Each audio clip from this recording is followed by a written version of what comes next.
Amby Davis's bowling ball, too. Maybe this is the reason Ben Carson not participating in the debate in advance of going to CPAC on Friday and probably suspending his campaign. Text, real Ben Carson skipping Detroit debate. Notify the classmate he failed to stab. Hashtag unfinished business. Maybe. No, Unlikely, I'm though. sad Unlikely. that he's not going to his hometown of Detroit to participate in the debate. I would rather him, participate in his last debate in front of a hometown crowd because he's such an amazing story and such a story of perseverance. I mean, the upbringing that he had to becoming one of the top pediatric neurosurgeons in the country and a neurosurgeon and now running for president. But wow, I mean, you think about if you look at the polls from a year ago and even leading into Iowa, he was the guy. He was it. And it all started with the prayer breakfast back in the day. That's when people became, familiarized themselves with Dr. Ben Carson. Yeah, well, look, he's the only candidate that had his life story portrayed by Cuba Gooding Jr., Academy Award winner. Yep. Although Mitt Romney could also be played by Cuba Gooding Jr., I think. He's got that kind of range. Cuba Gooding Jr. does. But here's Mitt Romney on Donald Trump in advance of his big speech today. Here's Mitt Romney on Donald Trump back in 2012, in simpler times when Mitt was the nominee and Trump's money was not poisoned, was not filthy, and his support was not something to be disavowed. Listen to Mitt Romney and Donald Trump just a few short years ago. Donald Trump has shown an extraordinary ability to understand how our economy works, to create jobs for the American people. He's done it here in Nevada. He's done it across the country. He understands that our economy is facing threats from abroad. He's one of the few people who stood up and said, you know what, China has been cheating. They've taken jobs from Americans. They haven't played fair. We have to have a president who will stand up to cheaters. We believe in free trade and free enterprise, but we don't believe in allowing people to cheat day in and day out. And there's some breaking news this morning. They're releasing some transcripts of what Mitt Romney's going to say. He's going to be calling, during his speech in Salt Lake City, Utah, he's going to be calling Trump a phony and a fraud. And he's going to say this, Trump, quote, gets a free ride to the White House and all we get is a lousy hat. Boy, how did this guy lose twice? Boy, with those kind of rhetorical flourishes. That is a zinger. Yeah, that's... a hat. Wow, come on. Maybe he'll change that between now and the next 2 hours. Hope. There's the Mitt Romney that couldn't beat a failed president. Boy, so who... Oh, my God. Who suffers... or I should say, who repeats con artist or fraud more times today? Mitt Romney in his speech in Salt Lake City or Marco Rubio in the debate tonight? We put that to David Freddoso. He's a contributing editor for the Washington Examiner, WashingtonExaminer.com. And he joins us now. David, thanks for joining us. Hey, good morning. So that Mitt Romney speech that we got a little preview of, isn't that basically a de facto endorsement of Trump? Is are his remarks today going to do nothing but fuel Trump? No, actually, I think this is the wrong way of looking at this. There are a lot of Republican voters who still admire Romney from last time. There are a lot of them who really are harshly critical of him from last time. But I think what you need to understand right now is that every establishment Republican politician is just on the edge of feeling like they have to do a Chris Christie, or at least, at the very least, start telling people, stop complaining, Trump is just fine as a candidate, and you better get behind him because he's going to be the nominee, so shut up and stop complaining.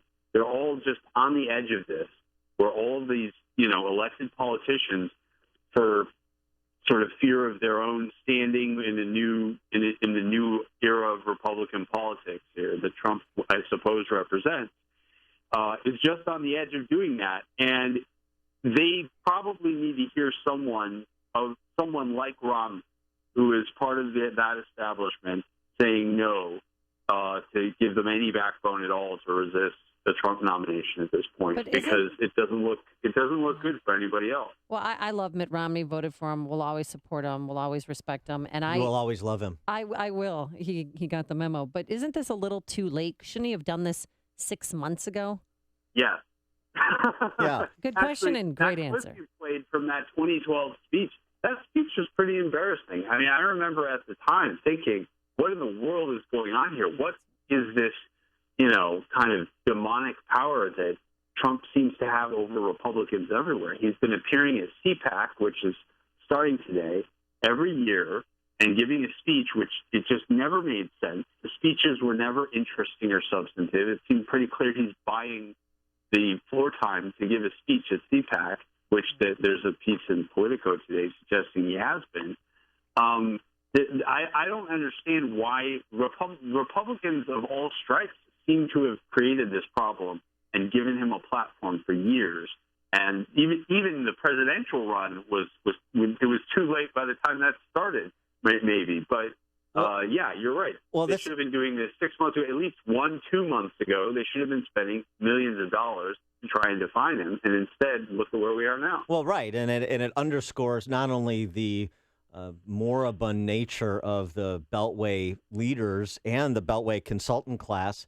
It underscores why they're being rejected. They don't understand what's happening. They've proven it by being so flat-footed up until this point, up until Super Tuesday, frankly, number one. And number two, what you're describing in the clip we played from Mitt Romney of 2012 points up they don't have the moral standing to make the claim against Donald Trump. You know, they're the emperor with no clothes, and they're saying, well, this new guy is all the things that I am, and so people just dismiss it. Well, I mean, some people will. On the other hand, it is very important that politicians, look, there is such thing as peer pressure, and there is such a thing as kind of a feeling, resigning yourself, inevitability. And it's very important that, I don't think Mitt Romney has no moral standing. I mean, I think most people think he's a decent guy. He made a lot of mistakes. Yeah. The Trump thing was one of them. But, politicians need to get some backbone, because if all the politicians start to jump, all the voters start to jump. And when the Republican Party becomes the party of Trump, it's over. The White House is the least of their problems. That's gone already. But the House, the Senate, governorships, legislatures, and then probably an entire generation of young people who are going to say, how on earth did this party nominate someone who can't even, without hesitation, denounce David Duke and the Ku Klux Klan? And why would I even think of voting for a party like that? I expect my children to vote Democratic in the future if Trump's the nominee, because an entire generation is going to be lost. It will be an unmitigated disaster. It is so true, because at the school where my kids go, one kid was bullied and almost beaten up because he was a Trump supporter. I mean, the kids cannot stand Donald Trump. But anyway, if you are Donald Trump, no, they can't. That's what all the kids. I mean, I coach and I'm at the school a lot and I volunteer, and all the kids they're talking about it, and they're talking about politics, and they're talking about Donald Trump and how they can't stand him. Maybe we should put grade schoolers in charge of the Republican Party. They couldn't do worse. Well, so if you're Donald Trump tonight, David, that's good. If you're Donald Trump at the debate tonight, how do you handle it? Do you act like you're the victim because of all these attacks, or do you come out swinging? He likes to do both, and he'll go straight from the one to the other. I don't know which one works, but at a certain point, he's going to have to show some more substance. I mean, I think the reason that he released his health care plan on the eve of this debate was so that he would have something more substantive to talk about than the wall and and how we're always losing and he can make a deal. You need to. I think that if I'm Trump, I want to try to prove to people that I know what I'm talking about. And do more than just the kind of shtick that he's done so far, where he insults somebody and then he talks about the wall. And then, that the problem with that is that you know what happens with the kid who didn't read the assignment in class and tries to come up with it on the fly. It doesn't work that well. Well, right, but at least have one or two more lines than just say we're going to erase state lines when it comes to my reform plan. Yeah. So I like my states with lines around them. Yeah, classy lines. Sure, right. The best lines, because that's the only way we can distinguish them on a map. So here's the thing, though. Is there really the appetite to stop Trump even at this point? Stories out yesterday: Koch brothers are not going to participate in the super PACs that are being funded to stop Trump in Florida. Rupert Murdoch saying the GOP would be mad not to unify around Trump if he's the nominee.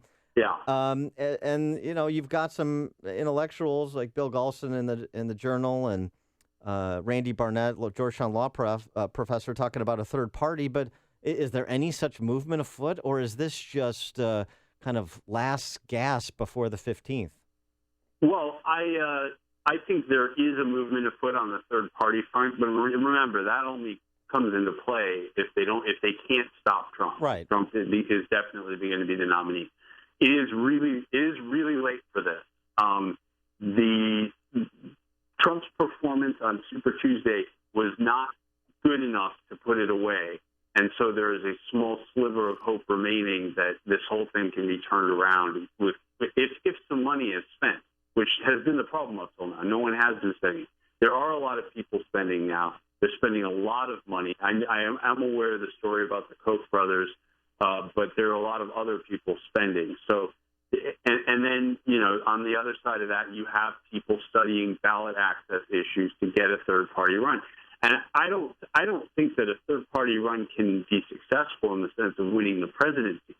But there are an awful lot of conservatives in this country who simply will not vote for Trump under any circumstances. And it makes it a lot easier that he seems so incredibly likely to lose big to Hillary Clinton anyway. So why not just give ourselves someone reasonable to vote for so that, we can go to the polls and then vote for your Republican candidate for Congress and Senate down below it. Well, sure. Yeah, Mitt Romney could run, and it could be 3 in a row for him. He could have the hat trick. All right, David Freddoso, contributing editor of the Washington Examiner, WashingtonExaminer.com. David, thanks for joining us. Appreciate it. Hey, thanks so much for having me. And he joined us on our turnkey.pro answer line. Hear about the big stories of the day, then talk about them right here on Chicago's Morning Answer on AM 560. The Answer.